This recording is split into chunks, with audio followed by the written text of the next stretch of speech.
जिसको चुनरी मनोरथ कहते हैं, यानी श्री यमुना महारानी को वस्त्रों के द्वारा उनका श्रृंगार हम यहाँ पर आज करेंगे। ठाकुर जी का नौका विहार भी है, नौका उत्सव होगा, राधे गोविंद और ठाकुर जी पूरी यमुना जी में विहार करेंगे। इसके अलावा और कोई आयोजन यही है, 56 भोग है यमुना महारानी का, ठाकुर जी का, क्योंकि इस बात से तो कोई दोहराई ही नहीं है कि वृंदावन धाम से बड़ी भूमि इस संपूर्ण जगत में कोई नहीं है। और यमुना महारानी, जैसा हम कहते हैं ना कि आज से 5000 वर्ष पहले ठाकुर जी चले गए स्वरूप से, लेकिन बाद के जो मंदिर बने, आश्रम बने, वो बाद में बने, पर यमुना महारानी ये उसी समय की है जब से श्री कृष्ण है। तो साक्षात जो राधा कृष्ण का प्रेम है वही पिघल कर के यमुना महारानी के रूप में वृंदावन में बह रहा है। आज सभी भक्तों के मन में क्या है, यमुना का पानी कितना ही प्रदूषित हो, लेकिन वो रहता यमुना महारानी का ही पानी है, बस जल है।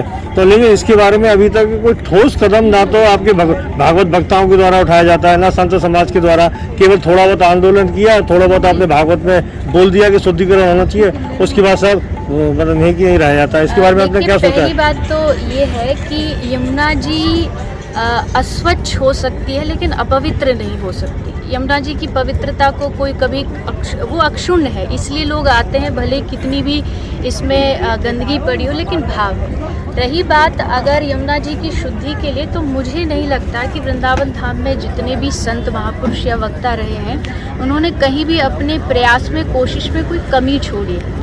जैसा आपने कहा, कथाओं के माध्यम से तो हम लोग प्रयास करते ही करते हैं, आंदोलन हुए बहुत सारे, लेकिन हम ये भी जानते हैं कि जो सरकार के कुछ नियम होते हैं वो कहने में कुछ और होते और करने में कुछ होते। यात्रा दिल्ली तक गई, पूज्य श्री रमेश बाबा जी महाराज इसका प्रतिनिधित्व कर रहे थे, वहाँ ये भी कह दिया गया कि शुद्धि होगी, कार्य होंगे, लेकिन उसके बाद फिर उस पर कितना अमल किया गया वो शायद अभी तक देखने को नहीं मिला है। जैसे गाय की बात करें, गाय की रक्षा के लिए हम लोग आवाज़ उठाते, प्रयास करते हैं, तो प्रयास में लगे हुए हैं। ठाकुर जी कृपा करें, संतों का आशीर्वाद हो तो बहुत जल्द यमुना जी शुद्ध। कहाँ से भक्त आए हैं आज भक्त बहुत जगह से आए हैं, दूर से आए हैं, अपने क्षेत्र के तो है ही, गुड़गांव, दिल्ली, बिहार, और मुख्य रूप से इस आयोजन की जो यजमान है वो अमेरिका से एक माता जी हैं, चंद्रिका माता जी, उनके द्वारा इसका संपूर्ण आयोजन, उनका भाव था और फिर ये आ रहा है।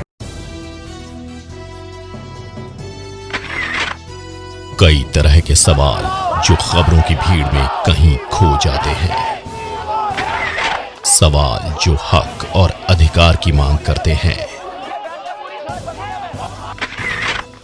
डरना नहीं, फर्स्टेड नहीं होना जीवन में। सवाल जो सिर्फ खबर नहीं, न्याय चाहते हैं। अगर एक बार 125 करोड़ देशवासी तय कर ले कि मैं गंदगी नहीं करूंगा, तो दुनिया की कोई ताकत नहीं है जो हिंदुस्तान को गंदा कर सके। समाचार टीवी, हर पल की खबर।